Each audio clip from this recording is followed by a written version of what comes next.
Hey all, how you doing? This is Ryan Homan. Today we'll be removing the infotainment system from a 2009 Volkswagen Tiguan. Essentially the only thing you'll need is a socket wrench with a T20 attachment and extension. Makes things easier to get to. So to start off, we'll be removing the passenger airbag and this one right here.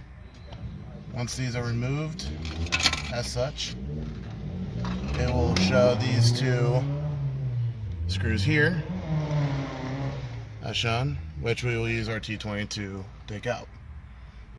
So now that we've removed these two screws, we can go ahead and carefully start to pull this part out here.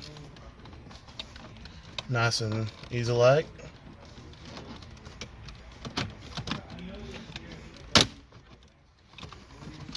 And on the back here, you're going to have the connector for your panic button. Now that we've removed the bracket around the infotainment system, once again we'll use our T20 attachment to remove these four screws.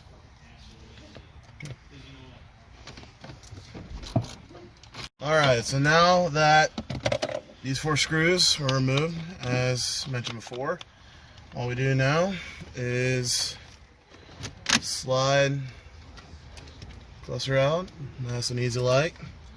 Now if you're going to do any sort of repairs to the cluster itself or replace it, you'd have to carefully disconnect the harnesses and everything in the back here. Make sure that you are aware of which connectors go to what and how they're formatted.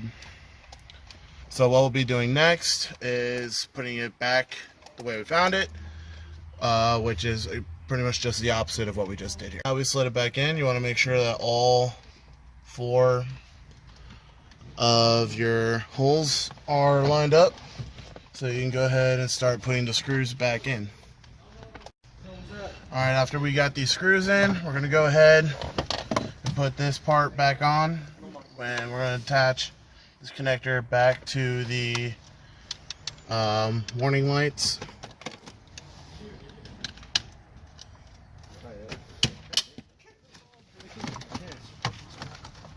Make sure too that when installing this, everything lines up to where it needs to go. Then after that, what we'll do is put the screws back into these spots right here. Now that you're done with that, we're going to go ahead and slide these slides back in to where they're supposed to go. It would help if I had them set the right way. Like that. And your other one. Make sure everything lines up. And that's all you got to do in order to get a job like this done. Now you know how to remove and reinstall the infotainment system on an 09 Volkswagen Tiguan. Thank you for watching. Have a good one.